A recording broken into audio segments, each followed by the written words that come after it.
Clarification. S, ನನಗೆ ಅವಕಾಶ ಕೊಟ್ಟಿದ್ದಕ್ಕಾಗಿ ಧನ್ಯವಾದಗಳು. ನಾನು ಹೆಚ್ಚಾಗಿ ಸಮಯವನ್ನು ತಗೊಳ್ಳೋದಿಲ್ಲ. ನಾನು ಯಾವುದೇ ರೀತಿ ಡಿಫ್ರೆನ್ಸಸ್ ಆಗಲಿ ನಿಮಗೆ ಟೀಕೆ ಮಾಡೋದಾಗಲಿ ಮಾಡ್ಲಿಕ್ಕೆ ಹೋಗೋದಿಲ್ಲ. ನಾನು ದಯವಿಟ್ಟು ಅರ್ಥ ಮಾಡ್ಕೊಳ್ಬೇಕಾಗಿರ್ತಕ್ಕಂಥದ್ದು, ವಕ್ಫ್ ಅಂತ ತಾವು ಮಾತನಾಡ್ತಾ ಇದ್ದೀರಿ. ವಕ್ಫ್ ಬೋರ್ಡ್ ಹೆಸರಲ್ಲಿ 1 ಎಕರೆ ಜಮೀನು ಇಲ್ಲ, 1 ಫುಟ್ ಜಮೀನು ಇಲ್ಲ, 1 ಸ್ಕ್ವೇರ್ ಫೀಟ್ ಜಮೀನು ಇಲ್ಲ. ಅದು ಒಂದು ಅರ್ಥ ಮಾಡ್ಕೊಳ್ಬೇಕು. ಇದು ಇರ್ತಕ್ಕಂಥ ಸಂಸ್ಥೆಗಳು ಯಾವುದು, ದರ್ಗಾಗಳಿರ್ಬೋದು, ಇನ್ಸ್ಟಿಟ್ಯೂಷನ್ಸ್ ಇರ್ಬೋದು, ಅಂಜುಮನ್ಗಳಿರ್ಬೋದು, ಮಸ್ಜಿದ್ಗಳಿರ್ಬೋದು, ಈದ್ಗಾಗಳಿರ್ಬೋದು, ಆ ಇನ್ಸ್ಟಿಟ್ಯೂಷನಲ್ಲಿ ಇರ್ತಕ್ಕಂಥ ಆ ವ್ಯಾಪ್ತಿಗೆ ಬಂತಕ್ಕಂಥ ಆಸ್ತಿ ಏನಿದೆ ಅದನ್ನು ರಕ್ಷಣೆ ಮಾಡ್ತಕ್ಕಂಥ ಜವಾಬ್ದಾರಿ, ಅದರಲ್ಲಿ ಏನಾದರೂ ಡಿಸ್ಪ್ಯೂಟ್ ಆದರೆ ಅದನ್ನು ಇತ್ಯರ್ಥ ಮಾಡ್ತಕ್ಕಂಥ ಜವಾಬ್ದಾರಿ ವಕ್ಫ್ ಬೋರ್ಡ್ಗೆ ಇರ್ತಕ್ಕಂಥದ್ದು. ವಕ್ಫ್ ಬೋರ್ಡ್ಗೆ ಯಾವ 1 ಇಂಚು ಜಮೀನು ವಕ್ಫ್ ಬೋರ್ಡ್ ಹೆಸರಲ್ಲಿ ಇಲ್ಲ. ಆ ವಕ್ಫ್ ಬೋರ್ಡ್ ಆಫೀಸ್ ಇದೆಯಲ್ಲ, ಆ ಆಫೀಸು ಸಹ ವಕ್ಫ್ ಬೋರ್ಡ್ ಹೆಸರಲ್ಲಿ ಇಲ್ಲ. ಈಗ ನಮ್ಮ ಸನ್ಮಾನ್ಯ ಹರಿಪ್ರಸಾದ್ರವರು ಪಾರ್ಲಿಮೆಂಟಲ್ಲಿ ಆಗಿದ್ದು ಕ್ವಶನ್ ಬಗ್ಗೆ ಪ್ರಸ್ತಾಪ ಮಾಡಿದರು. ಅದು ಯಾವಾಗ ಆಗಿದ್ದು? 27 ನವೆಂಬರು 2024, ಇನ್ನೂ 15 ದಿವಸದ ಹಿಂದೆ ಆಗಿರ್ತಕ್ಕಂಥದ್ದು. ಪ್ರಶ್ನೆ ಕೇಳಿದ್ದಿರೋ ಯಾರು? ಬಸವರಾಜ ಬೊಮ್ಮಾಯಿಯವರು. ಅದನ್ನು ಹೇಳಿಲ್ಲ ತಾವು. ಬಸವರಾಜ ಬೊಮ್ಮಾಯಿಯವರು ಕೇಳಿರ್ತಕ್ಕಂಥ ಪ್ರಶ್ನೆಗೆ ಉತ್ತರ ಕೊಟ್ಟಿರ್ತಕ್ಕಂಥದ್ದು. ಇದು ಬೇರೆ ಯಾರು ಕೇಳಿಲ್ಲ. ಈ ರಾಜ್ಯದ ಒಬ್ಬ ಮಾಜಿ ಮುಖ್ಯಮಂತ್ರಿಗಳು, ರಾಜ್ಯದ ಸಂಸದರು, ಅವ್ರು ಕೇಳಿರ್ತಕ್ಕಂಥ ಪ್ರಶ್ನೆಗಳು. ಆ ಪ್ರಶ್ನೆ ಕೇಳಿದಾಗ ಅವ್ರು ಇದೂ ಕೇಳ್ಬೋದಾಗಿತ್ತು. ಎಷ್ಟು ರೈತರ ಜಮೀನು ವಫ್ ಆಸ್ತಿ ಅಂತ ಬರೆದಿದೆ ಅಂತಲೂ ಕೇಳ್ಬೋದಾಗಿತ್ತು. ಅದು ಕೇಳಿಲ್ಲ ಅವರು. ಹಾಗಾಗಿ ಇದನ್ನು ತಾವು ಟ್ರಿಬ್ಯುನಲ್ ಬಗ್ಗೆ ಮಾತಾಡ್ತಿದ್ರಿ. ಟ್ರಿಬ್ಯುನಲ್ಲು ಒಂದು ಸತಿ ತೀರ್ಮಾನ ಮಾಡಿದರೆ ಫೈನಲ್ ಅಂತೇಳಿ. ತಮ್ಮ ಇನ್ಫಾರ್ಮೇಷನ್ಗೆ ರಾಜ್ಯದಲ್ಲಿ 4 ಟ್ರಿಬ್ಯುನಲ್ಗಳಿದ್ದಾವೆ. ಬೆಂಗಳೂರಲ್ಲಿರ್ತಕ್ಕಂಥ ಟ್ರಿಬ್ಯುನಲ್ಲು, ಅಲ್ಲಿ ಜಡ್ಜ್ ಬಂದು ಸುಧಾ ಸೀತಾರಾಮ್ ಓಂಕರ್, ಆಯಮ್ಮ ಜಡ್ಜು. ಗುಲ್ಬರ್ಗ ಅಲ್ಲಿರ್ತಕ್ಕಂಥ ಟ್ರಿಬ್ಯುನಲಲ್ಲಿ ಶ್ರೀನಿವಾಸ್ ಅನ್ನೋದು ಡಿಸ್ಟ್ರಿಕ್ಟ್ ಜಡ್ಜು, ಅವ್ರ ಜಡ್ಜು. ಬೆಲ್ಗಾಮಲ್ಲಿರ್ತಕ್ಕಂಥ ಬೆಂಚಲ್ಲಿ ಶ್ರೀಮತಿ ಕಟಿಯಾನಿ ಅಂತ ಹೇಳ್ಬಿಟ್ಟು ಡಿಸ್ಟ್ರಿಕ್ಟ್ ಜಡ್ಜ್. ಆಮೇಲೆ ಮೈಸೂರಲ್ಲಿರ್ತಕ್ಕಂಥ ಬೆಂಚಲ್ಲಿ ಗುರುರಾಜ್ ಸೋಮ ತಲ್ವಾರ್ ಅಂಥೇಳಿ ಅವರು ಡಿಸ್ಟ್ರಿಕ್ಟ್ ಜಡ್ಜ್. ನಿಮ್ಗೆ ಯಾಕೆ ಇಷ್ಟು ರೀತಿ ಅನುಮಾನ ಪಡ್ತೀರಿ? ಇವರೆಲ್ಲ ಡಿಸ್ಟ್ರಿಕ್ಟ್ ಜಡ್ಜು. ಇವ್ರಿಗೆ ಅಪಾಯಿಂಟ್ ಮಾಡಿರ್ತಕ್ಕಂಥದ್ದು ಕರ್ನಾಟಕ ಹೈಕೋರ್ಟ್ ಚೀಫ್ ಜಸ್ಟಿಸ್ ಅವರು ಅಪಾಯಿಂಟ್ ಮಾಡಿರ್ತಕ್ಕಂಥದ್ದು. ಸರ್ಕಾರ ರಿಕ್ವೆಸ್ಟ್ ಮಾಡ್ತಿದೆ. ಲಾ ಸೆಕ್ರೆಟರಿ ಒಂದು ರಿಕ್ವೆಸ್ಟ್ ಕಳ್ತಾರೆ, ಈ ರೀತಿ ಟ್ರಿಬ್ಯುನಲ್ಗೆ ಒಂದು ಜಡ್ಜ್ ಅಪಾಯಿಂಟ್ ಮಾಡಬೇಕಾಗ್ತದೆ ಅಂಥೇಳಿ ಅವ್ರು ತೀರ್ಮಾನ ಮಾಡಿ ಕಳಿಸ್ತಾರೆ. ಅವ್ರ ಜೊತೆಗೆ ಸರ್ಕಾರದಿಂದ ಒಂದು retired IAS officer, IPS KS officer, revenue ಡಿಪಾರ್ಟ್ಮೆಂಟಲ್ಲಿ ಮಾಹಿತಿ ಇರ್ತಕ್ಕಂಥದ್ದವ್ರಿಗೆ ಒಬ್ಬರನ್ನ ಮಾಡ್ತಾರೆ. ಒಬ್ಬ ಇಸ್ಲಾಮಿಕ್ ರಿಲಿಜಿಯಸ್ ಸ್ಕಾಲರ್ ಅವ್ರಿಗೆ ಒಬ್ಬರು ಮಾಡ್ತಾರೆ. ಬಟ್ ಇವತ್ತವರೆಗೂ ಈಗ ಮಾಡಿರ್ತಕ್ಕಂಥದ್ದು ಕೇವಲ ಬೆಂಗಳೂರಲ್ಲಿ ಒಬ್ಬ ರಿಟೈರ್ಡ್ ಆಫೀಸರ್ ಮೀರ್ ಅನೀಸ್ ಅಹಮದ್ ಅಂತ ಒಬ್ಬರಿದ್ದಾರೆ. ಆಮೇಲೆ ಗುಲ್ಬರ್ಗ ಅಲ್ಲಿ ಇಲಿಯಾಸ್ ಅಹಮದ್ ಅಂತ ಹೇಳ್ಬಿಟ್ಟು ARC ಗುಲ್ಬರ್ಗ ಈ ಸರ್ವಿಸಲ್ಲಿದ್ದಾರೆ, ಅಸಿಸ್ಟೆಂಟ್ ರೆಸಿಡೆನ್ಸ್ ಕಮಿಷನರ್ ಅವರಿದ್ದಾರೆ. ಅದು ಬಿಟ್ಟು ಬೇರೆ 2 ಟ್ರಿಬ್ಯುನಲಲ್ಲಿ ದೇರ್ ಆರ್ ನೋ ಮೆಂಬರ್ಸೇ ಇಲ್ಲ. ಆಮೇಲೆ ಇನ್ನೊಂದು ಸತಿ ನೀವು ಮಾತಾಡಿದ್ರಿ ಎಷ್ಟು ಕೇಸಸ್ ಇದೆ ಅಂತ ಹೇಳ್ಬಿಟ್ಟು ಪೂಜಾರ್ ಅವ್ರು ಮಾತಾಡಿದರು. ಪೆಂಡಿಂಗ್ ಇರ್ತಕ್ಕಂಥ ಕೇಸಸ್ ಸುಪ್ರೀಂ ಕೋರ್ಟಲ್ಲಿ ಕೇವಲ 17 ಕೇಸಸ್. ಆಮೇಲೆ ನಿಮ್ಮ ಹೈಕೋರ್ಟಲ್ಲಿ ಇರ್ತಕ್ಕಂಥದ್ದು 904 ಕೇಸಸ್. ಟ್ರಿಬ್ಯುನಲಲ್ಲಿ 4 ಟ್ರಿಬ್ಯುನಲ್ ಸೇರಿ ಇರ್ತಕ್ಕಂಥ ಕೇಸಸ್ಸು 1341 ಕೇಸಸ್. ಅದಕ್ಕೆ ಟೋಟಲ್ ಜಾಗದ ಬಗ್ಗೆ ಅದರಲ್ಲಿ ವಿವಾದ ಇರ್ತಕ್ಕಂಥದ್ದು ಕೇವಲ 5,000 ಎಕರೆ ಬಗ್ಗೆ. ಎಷ್ಟು ಎಕರೆ? 5,000 ಎಕರೆ. ಆಮೇಲೆ ಬೇರೆ ಡಿಸ್ಟ್ರಿಕ್ಟ್ ಜಡ್ಜ್, ಆಮೇಲೆ ಡಿಸ್ಟ್ರಿಕ್ಟಲ್ಲಿ ಇರ್ತಕ್ಕಂಥ ಸೆಷನ್ ಜಡ್ಜು ಅಲ್ಲಿರ್ತಕ್ಕಂಥದ್ದು 1383 ಕೇಸಸ್. ಸೊ ಹಾಗಾಗಿ ಈ ಕೇಸಸ್ ಬಗ್ಗೆನೂ ಸಹ ತಾವು ದಯವಿಟ್ಟು ಸ್ವಲ್ಪ ಅಧ್ಯಯನವನ್ನು ಮಾಡಬೇಕು. ಆ ರೀತಿ ಇನ್ನೊಂದು, ಈ ಪ್ರಾಪರ್ಟಿಗಳೆಲ್ಲ ಮೊದಲಿಂದ ವಕ್ಫ್ ಬೋರ್ಡಲ್ಲಿ ಇರಲಿಲ್ಲ. ದಯವಿಟ್ಟು ಅರ್ಥ ಮಾಡ್ಕೊಳ್ಳಿ, ಇದೆಲ್ಲ ಮುಜರಾಯಿ ಡಿಪಾರ್ಟ್ಮೆಂಟಲ್ಲಿ ಇರ್ತಕ್ಕಂಥ ಪ್ರಾಪರ್ಟೀಸು. ಇದೆಲ್ಲ ಮುಜರಾಯಿ ಡಿಪಾರ್ಟ್ಮೆಂಟಲ್ಲಿ ಇರ್ತಕ್ಕಂಥ ಪ್ರಾಪರ್ಟೀಸ್. 1974 ಒಂದು ನೋಟಿಫಿಕೇಶನ್ ಇಶ್ಯೂ ಮಾಡಿ, ಆ ನೋಟಿಫಿಕೇಶನ್ ಆದಮೇಲೆ ಸರ್ವೆ ಕಂಡಕ್ಟ್ ಮಾಡಿ, ಆವಾಗ ಇರ್ತಕ್ಕಂಥ additional chief secretary survey commissioner ಆಗಿದ್ರು, ಡಿಸ್ಟ್ರಿಕ್ಟಲ್ಲಿ ಇರ್ತಕ್ಕಂಥ ಡೆಪ್ಟಿ ಕಮಿಷನರ್ ಸರ್ವೆ ಕಮಿಷನರ್ ಆಗಿದ್ರು. ಅವರೆಲ್ಲ ಸರ್ವೆ ಮಾಡಿ ಇಷ್ಟು ಪ್ರಾಪರ್ಟೀಸ್ ಅಂತ ಹೇಳಿ ಟೋಟಲಿ ನಿಯರ್ಲಿ ಅಬೌಟ್ ನಮ್ಮ 1964 74ವರೆಗೆ 1962 74ವರೆಗೆ 35,000 ಪ್ರಾಪರ್ಟೀಸ್ ಐಡೆಂಟಿಫೈ ಮಾಡಿದರು. ಮತ್ತು 78 2002ವರೆಗೆ ಅನದರ್ 11,000 ಪ್ರಾಪರ್ಟೀಸ್ ಸರ್ವೆ ಮಾಡಿ ತೀರ್ಮಾನಕ್ಕೆ ಬಂದರು. ಇಟ್ಸ್ ಟೋಟಲಿ 47,000 ಪ್ರಾಪರ್ಟೀಸ್ ಇಡೀ ರಾಜ್ಯದಲ್ಲಿ ವಕ್ಫ್ ಪ್ರಾಪರ್ಟೀಸ್ ಇದೆ ಅಂತ ಹೇಳ್ಬಿಟ್ಟು, ಇದನ್ನು ಕೊಟ್ಟಿದ್ಯಾರೋ ಮಾಡಿದ್ಯಾರೋ ನೋಟಿಫೈ ಮಾಡಿದ್ಯಾರೋ? ವಕ್ಫ್ ಬೋರ್ಡ್ ಮಾಡಲಿಲ್ಲ, ಮೈನಾರಿಟೀಸ್ ಡಿಪಾರ್ಟ್ಮೆಂಟ್ ಪ್ರಿನ್ಸಿಪಲ್ ಸೆಕ್ರೆಟರಿ ಮಾಡಲಿಲ್ಲ, ಮೈನಾರಿಟೀಸ್ ಡಿಪಾರ್ಟ್ಮೆಂಟ್ ಮಾಡಲಿಲ್ಲ, ಅದನ್ನು ಮಾಡಿದ್ದು principal secretary revenue department. So ಇದನ್ನು ದಯವಿಟ್ಟು ಈ ಬ್ಯಾಕ್ಗ್ರೌಂಡ್ ಎಲ್ಲ ಸ್ವಲ್ಪ ದಯವಿಟ್ಟು ತಿಳ್ಕೊಳ್ಬೇಕು. ಇದನ್ನು ನಾವು ವಕ್ಫ್ ಪ್ರಾಪರ್ಟಿ ಅಂತ ಹೇಳ್ಬಿಟ್ಟು ವಕ್ಫ್ ಬೋರ್ಡ್ ಕ್ಲೇಮ್ ಮಾಡೋಕ್ಕಾಗಲ್ಲ. ಯಾವಾಗ ನೋಟಿಫಿಕೇಶನಲ್ಲಿ ಬಂತು, ಸರ್ಕಾರದ ಗಜೆಟ್ ನೋಟಿಫಿಕೇಶನಲ್ಲಿ ಈ ಪ್ರಾಪರ್ಟೀಸು ಈ ಜಿಲ್ಲೆಯಲ್ಲಿ ಈ ತಾಲೂಕಲ್ಲಿ ವಕ್ಫ್ ಅಂತೂ ಯಾವಾಗ ಬರೆದು ನೋಟಿಫಿಕೇಶನ್ ರಿಲೀಸ್ ಆಯಿತು, ಅದು ಒಂದು ಡಾಕ್ಯುಮೆಂಟ್ ಬಂತು. ಆ ಡಾಕ್ಯುಮೆಂಟ್ ಇಟ್ಕೊಂಡು ನಾವು ಇದು ವಕ್ಫ್ ಪ್ರಾಪರ್ಟಿ ಅಂತೂ. ಆಮೇಲೆ ಇದಾದ್ಮೇಲೆನೂ ಟೋಟಲ್ ಈಗ ಹರಿಪ್ರಸಾದ್ ಅವರು ಹೇಳಿದರು 1,28,000 ಎಕರೆ ರಾಜ್ಯದಲ್ಲಿ ಇರ್ತಕ್ಕಂಥ properties according to revenue department. ಈಗ ಪ್ರೆಸೆಂಟ್ ಇರ್ತಕ್ಕಂಥ ಪ್ರಾಪರ್ಟೀಸ್ ಎಷ್ಟು? ಕೇವಲ 20,400 ಎಕರೆ. ಏನಾಯಿತು ಹಾಗಿದ್ರೆ? 1,08,000 ಪ್ರಾಪರ್ಟಿ ಅಲ್ಲ ಎಕರೆ ಜಾಗ. ಇನಾಮ್ abolition act, land tribunal, government encroachment ಅದರೆಲ್ಲ ಹೊಟ್ಟೋಯಿತು. ಪ್ರೈವೇಟ್ ಪೀಪಲ್ ಎನ್ಕ್ರೋಚ್ಮೆಂಟ್ ಅಲ್ಲಿ ಮಾತ್ರ 17,000 ಎಕರ್ಸ್ ಇದೆ, 17,000 ಎಕರೆ ಇದೆ. That is been encroached by the private people. So ನಾವು ಇವತ್ತಿನ ದಿವಸ ಇನಾಮ್ ಅಬಾಲಿಷನ್ ಆಕ್ಟ್ ಅಲ್ಲಿ ಹೊಟ್ಟೋಗಿದೆ ಅದನ್ನು ವಾಪಸ್ ಕೊಡಿ ಅಂತ ಕೇಳ್ತಾ ಇಲ್ಲ. ಲ್ಯಾಂಡ್ ರಿಫಾರ್ಮ್ ಅಲ್ಲಿ ಹೊಟ್ಟೋಗಿದೆ ಅದನ್ನು ವಾಪಸ್ ಕೊಡಿ ಅಂತ ಕೇಳ್ತಾ ಇಲ್ಲ. ವಕ್ಫ್ ಅದಾಲತ್ ಮಾಡಿದ್ದು ಕೇವಲ ನಮ್ಮಲ್ಲಿ ಇರ್ತಕ್ಕಂಥ ಜಾಗ, ವಕ್ಫ್ ಅಂತೂ ನಮೂದಿಸಿರ್ತಕ್ಕಂಥ ಜಾಗ, ಅದನ್ನು ದಯವಿಟ್ಟು ಖಾತೆ ಮಾಡಿ ಕೊಡಿ, ಮ್ಯೂಟೇಷನ್ ಮಾಡಿ ಕೊಡಿ ಅಂತ ರಿಕ್ವೆಸ್ಟ್ ಮಾಡೋದಕ್ಕಾಗಿ ಮಾಡಿದ್ದು. ಅದು ಆ ರೀತಿ ಎವ್ರಿ ಡಿಪಾರ್ಟ್ಮೆಂಟ್ ಕಂಡಕ್ಟ್ ಮಾಡ್ತಿದೆ ಅದಾಲತ್.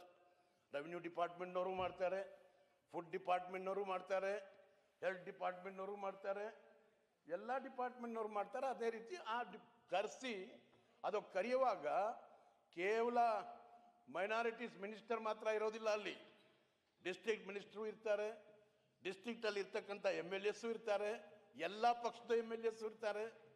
ಎಲ್ಲರಿಗೂ ಇನ್ವಿಟೇಷನ್ ಕೊಟ್ಟು ವಕ್ಫ್ ಅದಾಲತ್ ಮಾಡಿರ್ತಕ್ಕಂಥದ್ದು. ಸೊ ಕೇವಲ ಇವ್ರು ಕೂತ್ಕೊಂಡು ಬರೀ ಡೆಪ್ಟಿ ಕಮಿಷನರು ಇವರು ತಹಸೀಲ್ದಾರ್ ಕೂತ್ಕೊಂಡು ಅದಾಲತ್ ಮಾಡಿದ್ದಲ್ಲ. ಸೊ ಇದನ್ನೆಲ್ಲ ದಯವಿಟ್ಟು ಸ್ವಲ್ಪ ತಿಳ್ಕೊಳ್ಬೇಕು.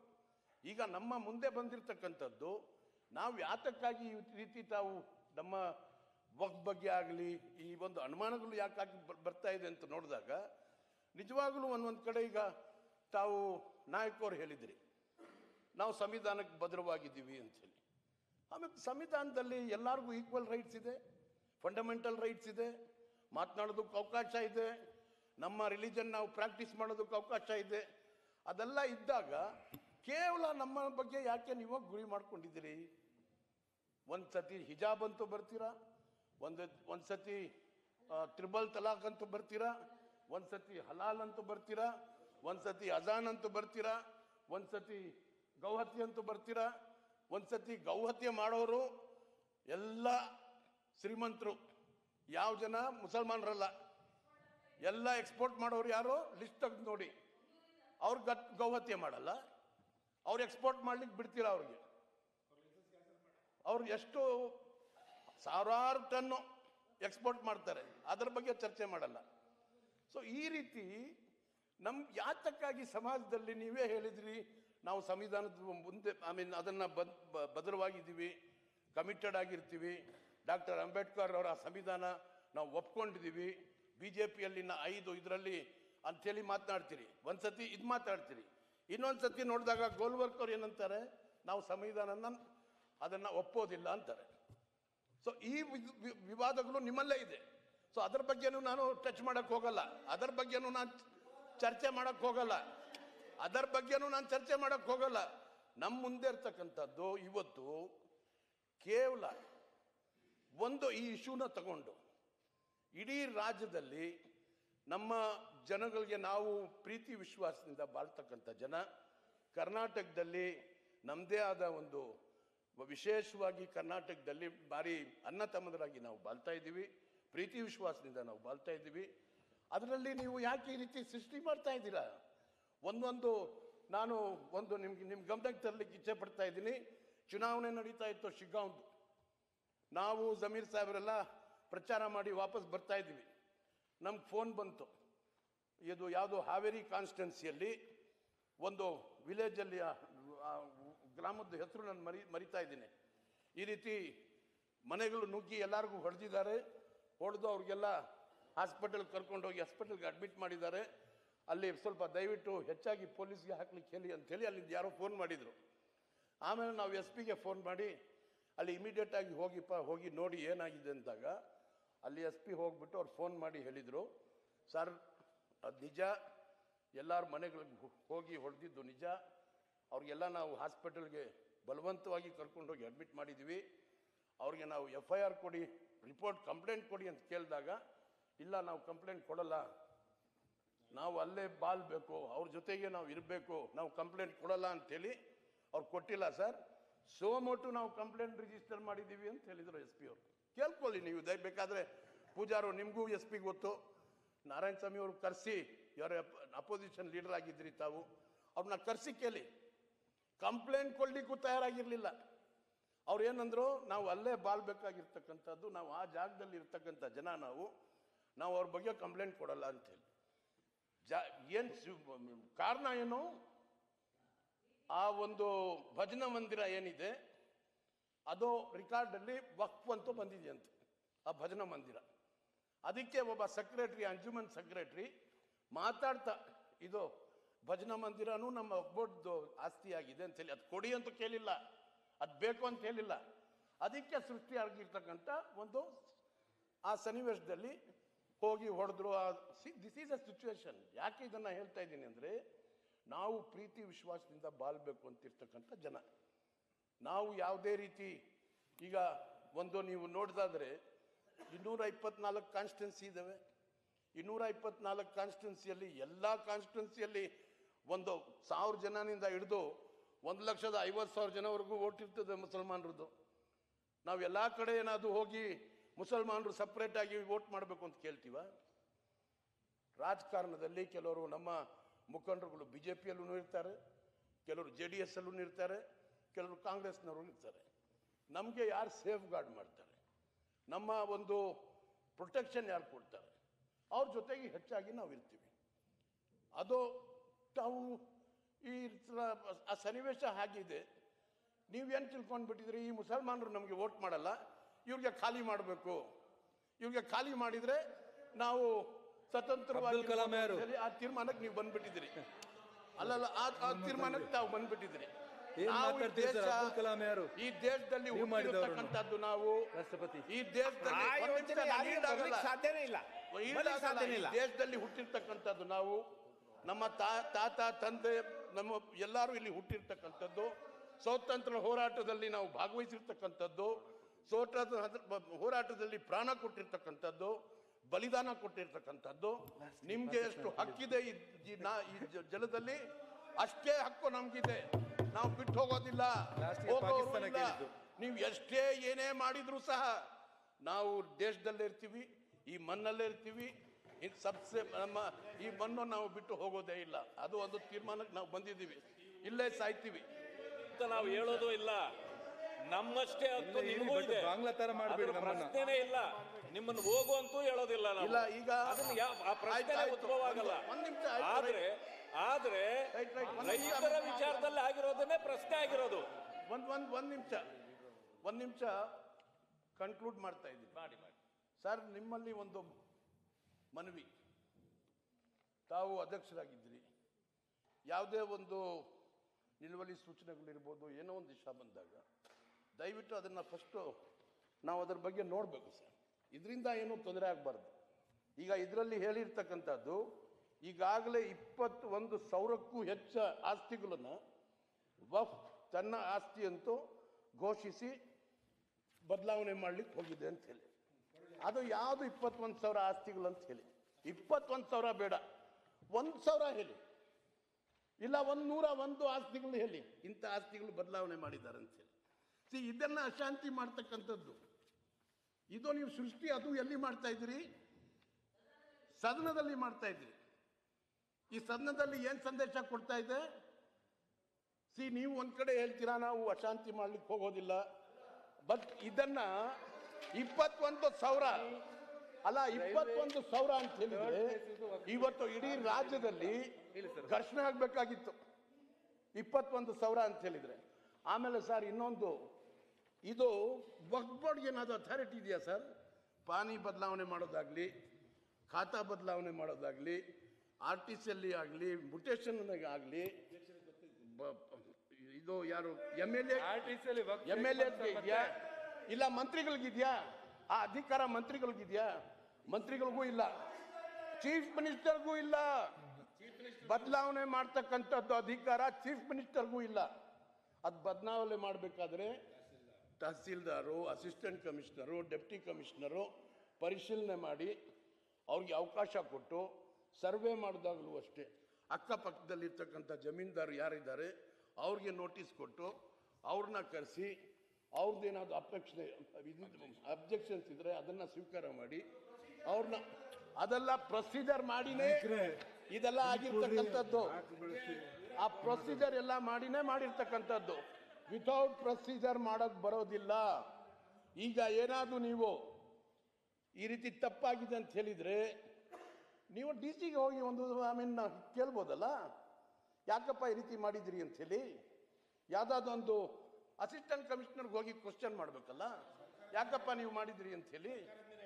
ಅವರು ಯಾರಾದ್ರೂ ರೈತರಿಗೆ ಮೋಸ ಆಗಿದ್ರೆ, ಈಗ ಒಂದು ರುದ್ರಪ್ಪ ಅಂತ ಹೇಳ್ಬಿಟ್ಟು ಹಾವೇರಿದ ಒಂದು ರೈತರು, ಅದರ ಬಗ್ಗೆ ಚರ್ಚೆ ಆಯಿತು.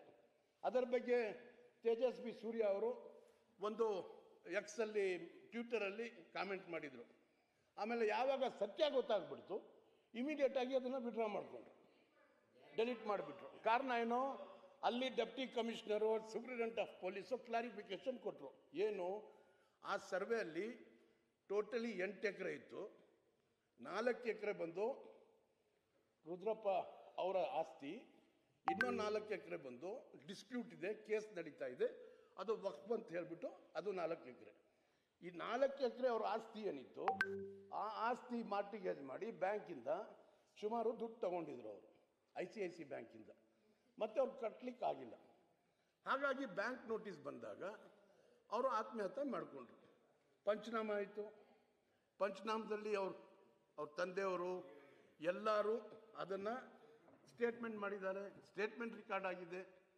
ಯಾವಾಗ ಇದು ಸತ್ಯ ಗೊತ್ತಾಗಿದ ತಕ್ಷಣ ತೇಜಸ್ವಿ ಸೂರ್ಯ ಅವರು ಡೆಲೀಟ್ ಮಾಡಿಕೊಂಡ್ರು, ಅದು ಡೆಲೀಟ್ ಮಾಡಿಕೊಂಡ್ರು. That is I appreciate him when he got to know the truth. But ಅದನ್ನ ಇವತ್ತು ನೀವು ಪ್ರಸ್ತಾಪ ಮಾಡ್ತೀರಾ. ಅದೇ ರೀತಿ ನಮ್ಮ ಅಪೋಸಿಷನ್ ಲೀಡರು ನಾರಾಯಣ ಸ್ವಾಮಿ, ಭಾರಿ ಒಳ್ಳೆ ಸ್ನೇಹಿತರು, ಅವರು ಚಿಂತಾಮಣಿ ಬಗ್ಗೆ ಹೇಳಿದರು. ಅದ್ರ ಬಗ್ಗೆ ನಾನು ಪ್ರಸ್ತಾಪ ಮಾಡಲಿಕ್ಕೆ ಹೋಗಲ್ಲ. ಸುಧಾಕರ್ ಅದೆಲ್ಲ ನಿಮ್ಮನ್ನು ರಿಪ್ಲೈ ಕೊಟ್ಟಿದ್ದಾರೆ. ಬೇಕಾದರೆ ನೀವು ಮಾತಾಡಿ ಅದರ ಬಗ್ಗೆ ಚರ್ಚೆ ಮಾಡೋಣ. ಟೈಮ್ ನಾನು ವ್ಯರ್ಥ ಮಾಡೋದಕ್ಕೆ ಹೋಗೋದಿಲ್ಲ. ಸೊ ಹಾಗಾಗಿ ನನ್ನ ರಿಕ್ವೆಸ್ಟು, ರೈಟ್, ನಿಮಗೆ ಸಮಾಧಾನ ಇಲ್ವಾ? ನೀವು ಕೇಳಿ. ಆಸ್ ಎ ಅಪೋಸಿಷನ್ ನಿಮಗೆ ಎವ್ರಿ ರೈಟ್ ಇದೆ, ನೀವು ಕೇಳ್ಬೋದು. ಆಯಿತು, ಜುಡಿಷಿಯಲ್ ಎನ್ಕ್ವೈರಿ ಮಾಡಿ, ಜುಡಿಷಿಯಲ್ ಎನ್ಕ್ವೈರಿ ಮಾಡಿಬಿಟ್ಟು ಸತ್ಯ ತಗೊಳ್ಳು ಆಚೆ ಬರಲಿ ಅಂತ ಕೇಳಿ, ಅದು ಸ್ವಾಗತ ಮಾಡ್ತೀವಿ ನಾವು. ಸುಮ್ಮನೆ ನೀವು ಹಿಂದೂ ಮುಸಲ್ಮಾನ್ ಅನ್ನೋದು ದಯವಿಟ್ಟು ನಿಲ್ಲಿಸಿ, ದಯವಿಟ್ಟು ಇದಕ್ಕೆ ಎಂಡ್ ಮಾಡಿ. ಇನ್ನು ಮುಂದೆ ಇದನ್ನು ಮಾಡ್ಲಿಕ್ಕೆ ಹೋಗಬೇಡಿ. ಈಗಾಗಲೇ ನಾವು ನೋಡಿದ್ದೀವಿ, ಇದು ಪ್ರಿಯಾಂಬಲ್, ಯಾವುದಕ್ಕೂ ಒಂದು ಪ್ರಿಯಾಂಬಲ್ ಬೇಕಲ್ಲ. ಆ JPCಗೆ ಒಂದು ಪ್ರಿಯಾಂಬಲ್ ಇದು. ಜಾಯಿಂಟ್ ಪಾರ್ಲಿಮೆಂಟ್ರಿ ಕಮಿಟಿ ಮಾಡ್ತಾರೆ ಸರ್. ಒಂದೇ ನಿಮಿಷದಲ್ಲಿ ಮುಗಿಸ್ತೀನಿ ನಾನು.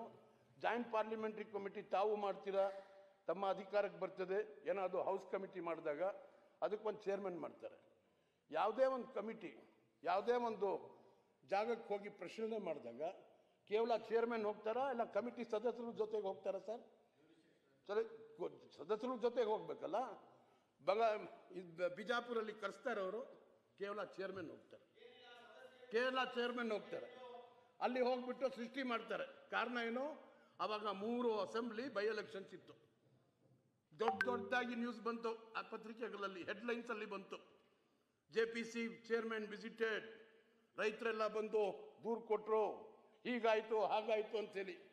ನಮ್ಮ ಸ್ನೇಹಿತರುಗಳೆಲ್ಲ ಭಾರಿ ಖುಷಿ ಆಗ್ಬಿಟ್ರು. ಓ ಆಯ್ತು, ನಮ್ಮ ಅಜೆಂಡಾ ನಾವು ಗೆದ್ದೇ ಬಿಟ್ಟಿವಿ 3 ಕ್ಷೇತ್ರಗಳಲ್ಲಿ ಅಂತ ಹೇಳಿ. ಈ ರಾಜ್ಯದ ಜನ ತೀರ್ಮಾನ ಕೊಟ್ಟರು. ಈ ರಾಜ್ಯದ ಜನ ಈ ರೀತಿ ನೀವು ಸೃಷ್ಟಿ ಮಾಡೋದು ನಾವೆಲ್ಲ ನಂಬೋದಿಲ್ಲ. ನಾವು ಅಣ್ಣ ತಮ್ಮದರಾಗಿ ಬಾಳ್ತಕ್ಕಂಥ ಜನ ನಾವು. ಈ ರಾಜ್ಯದ ಜನ ತೀರ್ಮಾನ ಕೊಟ್ಟರು, 3 ಕ್ಷೇತ್ರ ಕಾಂಗ್ರೆಸ್ ಗೆಲ್ತು.